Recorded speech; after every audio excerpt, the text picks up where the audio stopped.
Go.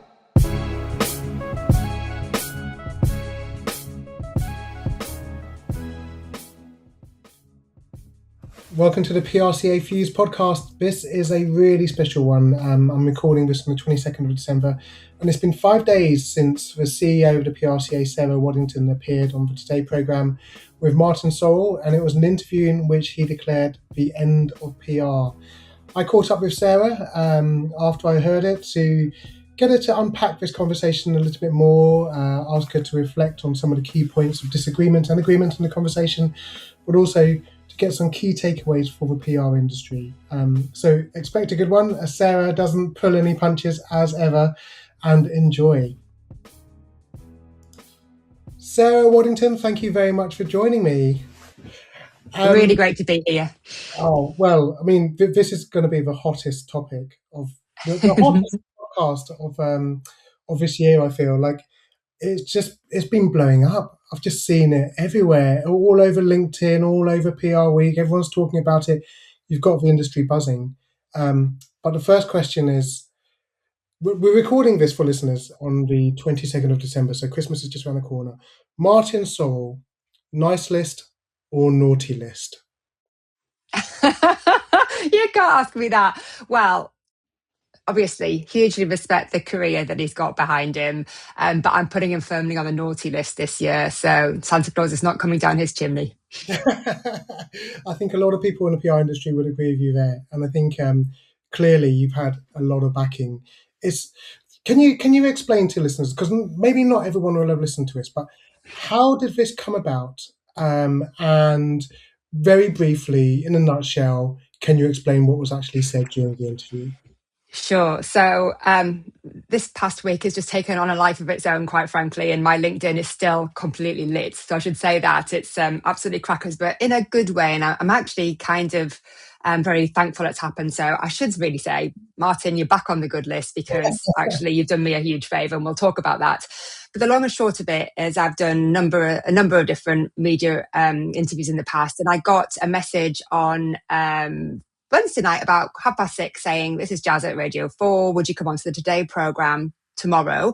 We've got Sir Martin Sorrell, and we will be talking about a piece that appeared in the Wall Street Journal about the rise of storytelling. We're keen to get another perspective about whether this is a thing, whether it's a fad. Could you come and talk about it on behalf of your members?"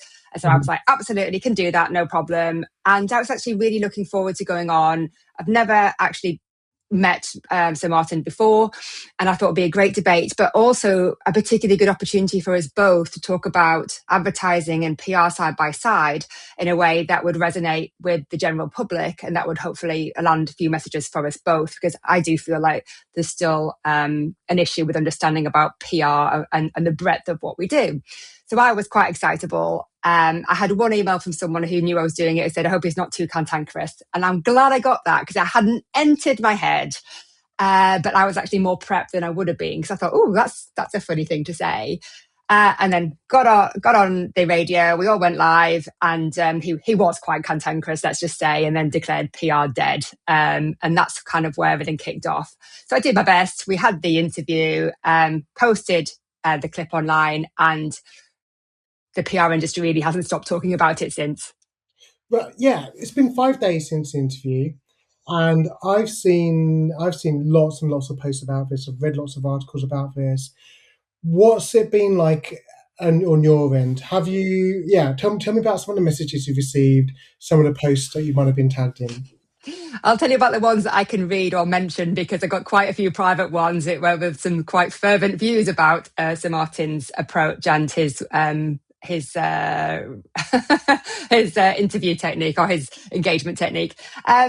It was just very lovely, because obviously it was more of a heated debate than I'd expected.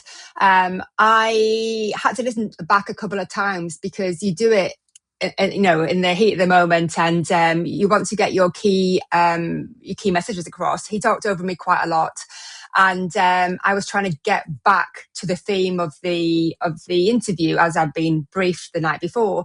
And that was really quite difficult to do. And it was just lovely because actually what you always feel a little bit nervous and apprehensive and a little bit vulnerable. You know, you're on an international stage with Today programme.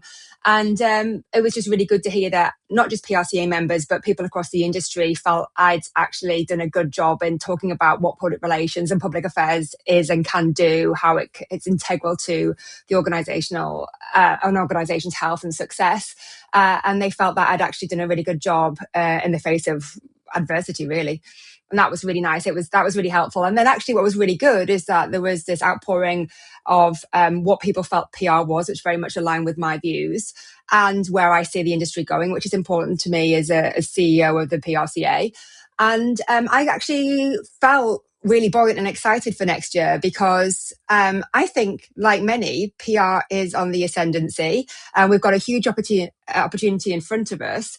And actually it just reinforced that we're in the right direction, we're doing the right things, and that actually we're increasingly important where other disciplines possibly aren't. And maybe that's why Martin was a little bit more defensive. Who knows? Well, it certainly seems like the reaction has been overwhelmingly positive to you on that interview. But maybe I'm just in a bubble. Were there any negative comments directed at you that you saw?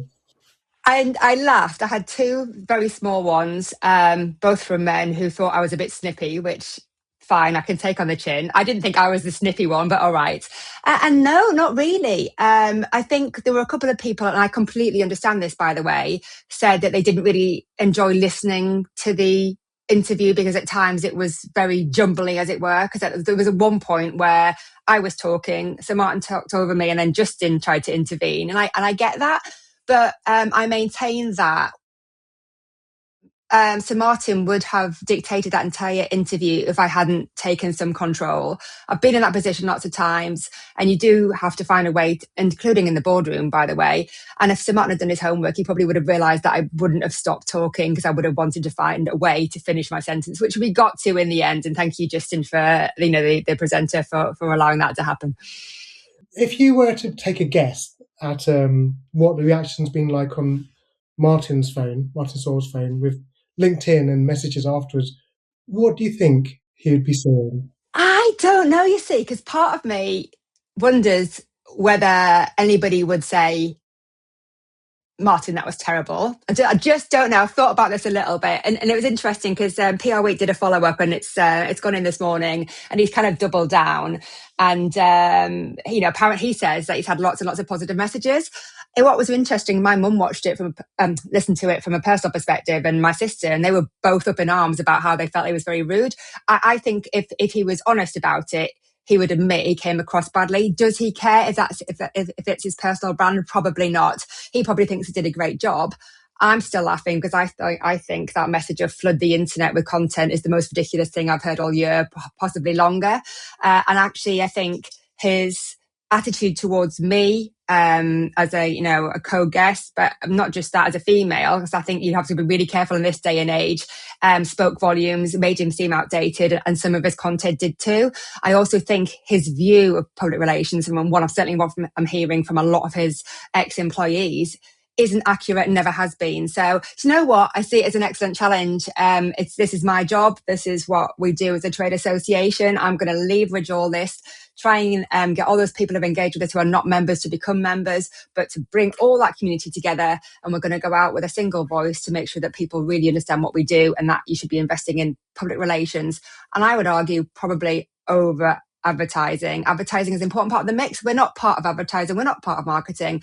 I've always argued for a long time, and some people don't like this, that actually it would make sense for them to be answering into us.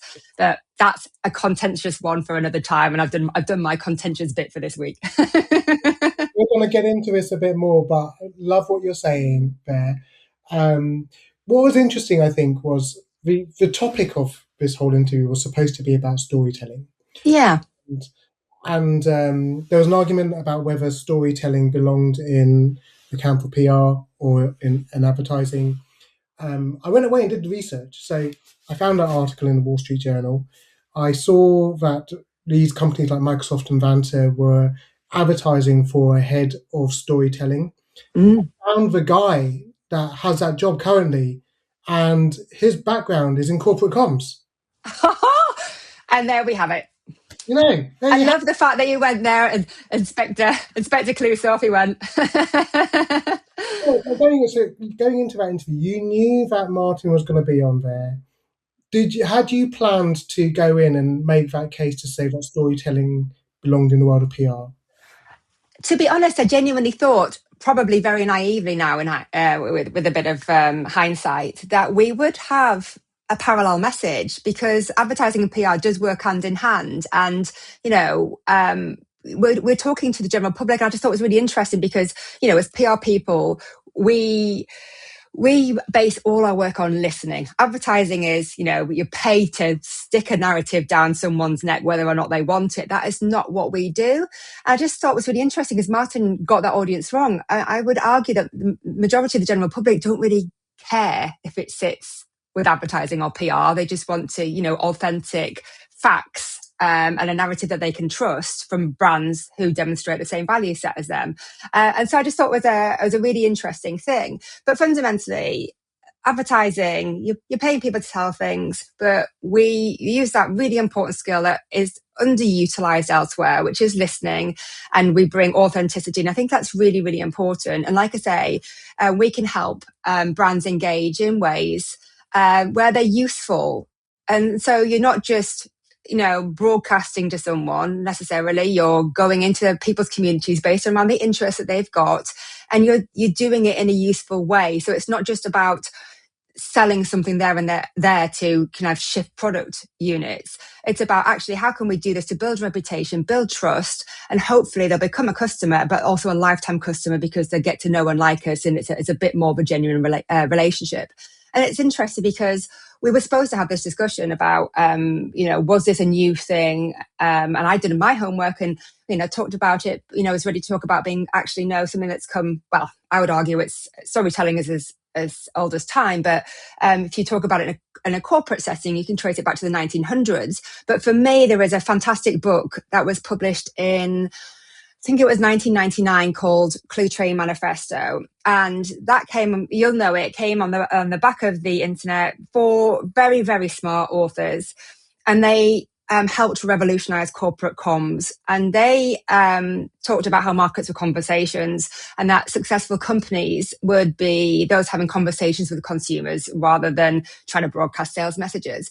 And that, for me, is fundamentally an absolute truth and hasn't changed. And in fact, that's become more and more important because of the I'm going to struggle to say it, proliferation of content that's out there, and people are already struggling to work their way through, and so we're ignoring more. So this assertion that we should all flood the internet, I'm going to call it, sorry, it's just absolute bullshit for me. Yeah. Well, I'm going to push you on this a little bit more. I know I've got to say, the Blue Train Manifesto is absolutely it's a spot on. Brilliant. Yeah.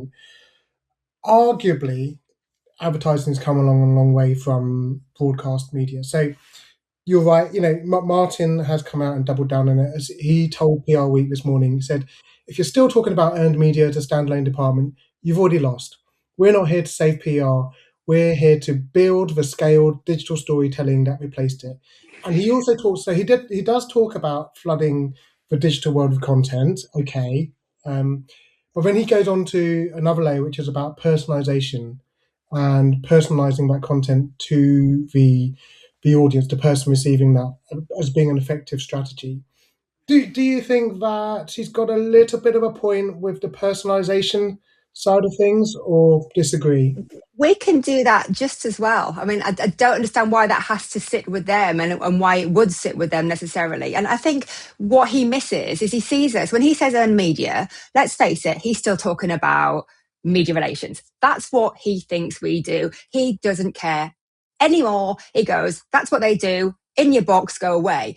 That's a threat for him. That's why he's probably a little bit irritated about this story having gathered a bit of traction, because it's just the fact we are moving very strongly, very assertively into strategic advisory. That's because we do futures. I'm going to say the same thing as I said on Radio 4. We do futures and foresight work. We do data and insights. Stakeholder mapping engagement is what we do. That is literally our day in, day out job. We do the public affairs, the risk preparedness, all this reputation stuff is, reputation is what keeps brand managers awake at night, but not just them, their management teams. We're the people that advise on that in terms of the risk preparedness, but also when actually things do go wrong. Now, we can negate the chances of things going wrong where we're involved. We've all seen I can think of numerous different campaigns where there hasn't been a sensible person in the door when they've been pulling together a campaign and it's gone out. Often it comes with DEI. You've seen it. Everybody can probably think of at least one brand campaign where that's gone terribly wrong. So for me, they can do some of that. Why don't we work together? Because surely that's going to be a much better thing. But I do actually think he needs to perhaps look at public relations and reassess it. And then maybe he will see where the opportunity lies. Because I genuinely believe this next few years for us, if we move into that strategic advisory space as we're doing, and as our members are certainly doing, we're going to be the ones to watch. Yeah, well, brilliant. And isn't there a bit of an irony of him saying that PR is dead? There's no such thing as PR when he's going onto radio to promote S4C. He's literally doing media relations there. There's so many people were falling over themselves on LinkedIn just to say the same. He knows what he's doing. I mean, PR Week, I completely understand why they did that, picked up and used the line straight away. So, PR is dead, PR is dead, PR is dead. There you go. He's getting his content all over. I didn't choose that. I was like, flood the internet. Come on, guys. It's not a sexier headline. We know that we want the clicks, but fundamentally, that's where we need to be able to differentiate and say, do you know what? That's not quite right. That isn't quite right. And let us help you with that. I mean, if he wants to have a further chat, happy to pick up the phone and we can discuss it further. Sorry, Aidan. I was just going to say the other thing that gets me is I think the key is, even with personalization, I mean, I literally spent about 3 days deleting emails, a bit like Black Friday. I like the two events because you got Black Friday and then you have all your Christmas deals where every brand and their cousin send you an email with some kind of offer. And so you go, right, no, don't want to hear from you, don't want to hear from you, don't want to hear from you. Now they can tell me what they know about me, all they like. Hello, Sarah, we know you've got a Cocker Spaniel, blah, blah, blah. Here's some bespoke collars for you.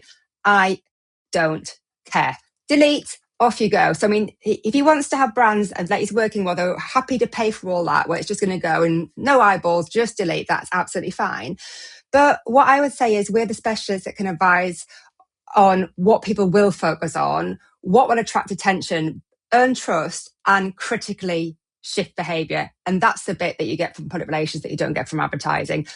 Also, why they should work hand in hand. So this competitiveness is just, for me, still a little bit crackers. And that's the bit that I'll still come back to and think, this is just wild. How did we get here? I completely agree. And I also feel like, I would expect Martin to have a level of understanding of all of this, but clearly he doesn't. He talks about, so you're right, he talks about PR just being about media relations because he makes a point about journalism shrinking and that PR is shrinking as a result of that. You've made a point that actually it's not just media relations. The second comment he made, which I found really surprising, was dirty Macs in pubs.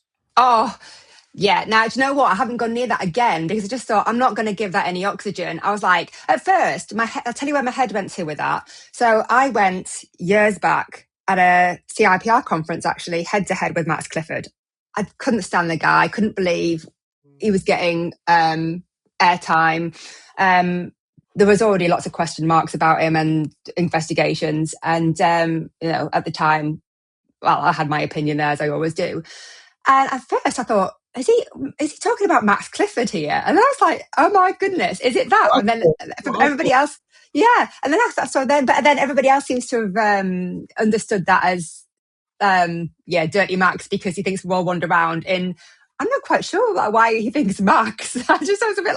I'm bemused by all of that bit. But I just thought how utterly nonsensical, and also he's then conflating PR with publicity. And again, publicity, all part of the wider mix, but it's not what we do. So that was just nonsense. And I just thought, I'm not even going to go there. You have such a short time. He was getting an awful lot of airplay. Another point where you and Martin disagreed was your point about well, you made a point about increasing fragmentation of the media landscape, where he said, no, actually, it's just a handful of big players that own more than 50% of the market. Do you think he's got a point? No, I don't. I fundamentally disagree. There might be bigger, like a smaller number of bigger players. It doesn't make it any less complex for anybody looking at the very fragmented media marketplace. I would say to anybody, doesn't matter who you are, if you run a business, if you just sit down, and I used to work in agencies, so I've advised many business owners. If you just say to someone, sit down, where are you going to start?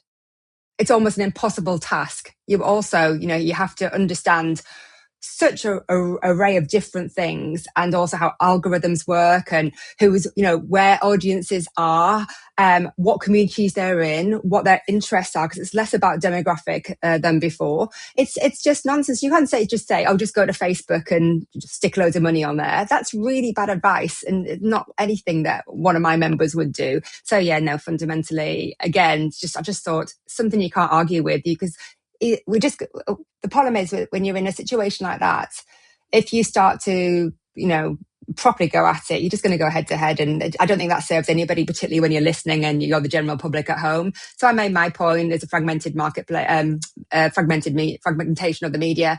I think anybody with any sense would sit down and go, actually, that's what I'm reading elsewhere in the Times. That's what I'm seeing personally at work, whatever it might be. And also, it takes away agency from the general public, who are not stupid. They're all content creators too.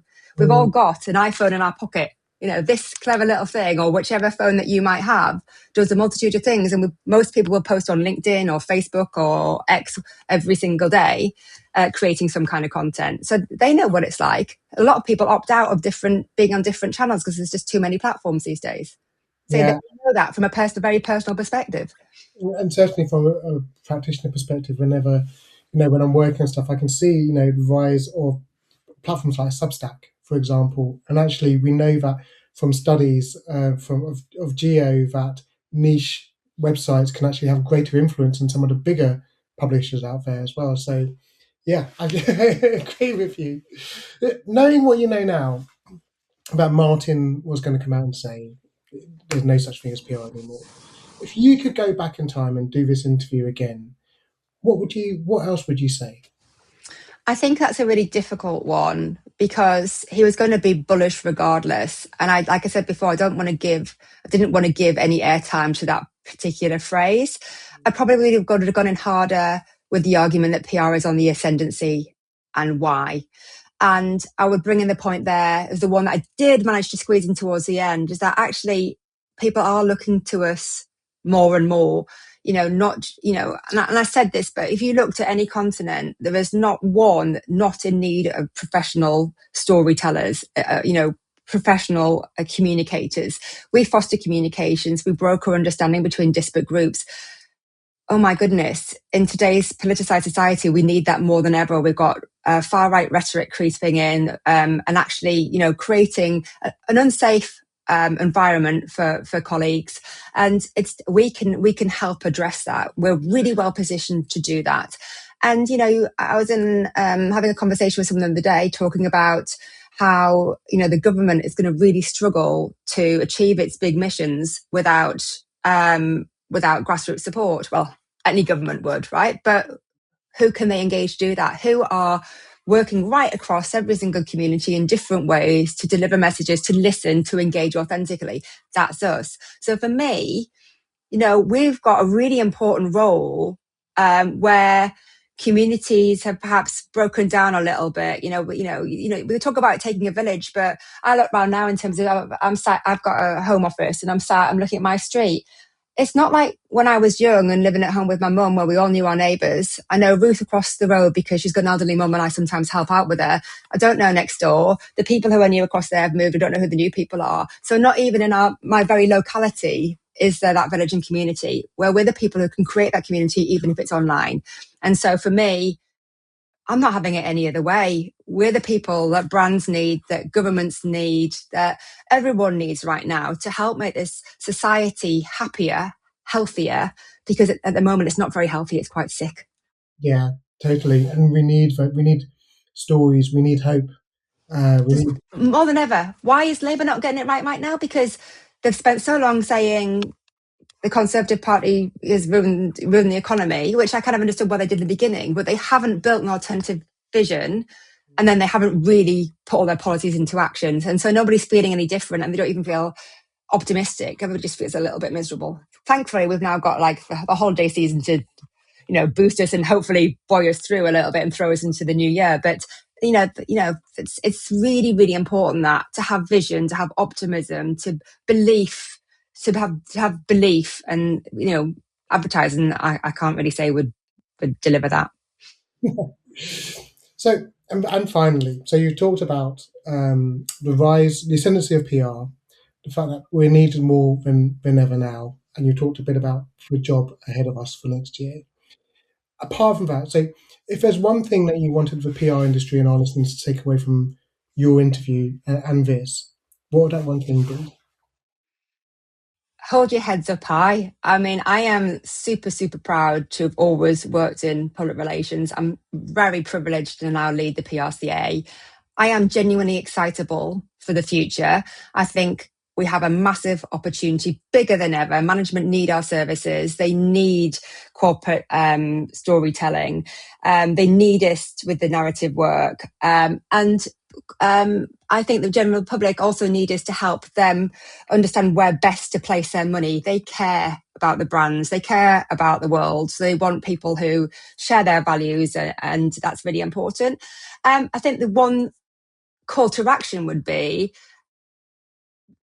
everybody needs to have one coherent message. The more we all share that same line, that we are not just media relations, and we talk about the strategic advisory work that we do, and if we upskill and move towards that as a community, will put us in a very, very powerful position. It's where we at the PRCA have been morphing our training to. So there's much more about how you can engage with management, get those management skills that are really, really important. And also, for the health of the industry, it's good future proofing, because the consultancy work is where their higher earning fees are. So I really want to see that. I'm not saying that we won't continue to do media relations. It's an important part of the role, but it's just a small part of it. We do much more than that. And then, so let's get a collective voice. Let's tell that story loud and proud next year. And I feel like this time next year, we should be sitting here and going, bloody hell, that was a good one.